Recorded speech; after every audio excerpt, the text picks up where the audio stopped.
Fitrianti Agustinda, calon wali kota Palembang nomor urut 1 mencoblos di TPS 04 Kelurahan Bukit Lama, Kecamatan Ilir Barat.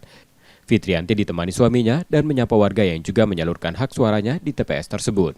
Usai mencoblos, Fitrianti menyatakan bersyukur telah mengikuti seluruh proses tahapan Pilkada 2024.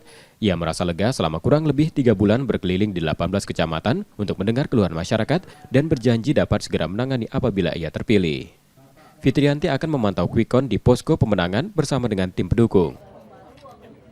Kita sangat berharap ke depannya kita akan mendapatkan pemimpin yang betul-betul peduli dan juga sesuai dengan hati nurani masyarakat Kota Palembang, dan juga kami selaku paslon nomor 1 tentunya juga sudah mempersiapkan kaitannya dengan kerja kami ke depan, insya Allah jika terpilih. Di tempat berbeda, pasangannya Nandriani Oktarina nyoblos di TPS 10, Perumahan Bukit Sejahtera, Kecamatan Gandus.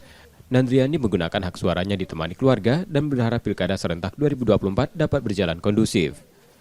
Partisipasi pemilih yang kebanyakan milenial dan Gen Z, Nandriani menjanjikan akan jadi garda terdepan untuk kesejahteraan baik pendidikan, lapangan kerja, hingga kesehatan.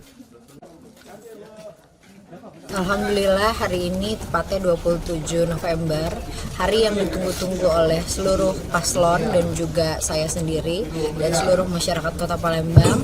Saya berharap hari ini bisa berjalan dengan baik, kondusif, dan bisa mendapatkan hasil yang terbaik, dan insya Allah semua akan berjalan baik sampai dengan selesai nanti hari pencoblosan ini. Fitrianti dan Nandriani juga mengapresiasi peran tim pemenangan dan partai pendukung. Paslon nomor urut 1 ini menyatakan siapapun nantinya paslon terpilih merupakan pilihan terbaik masyarakat.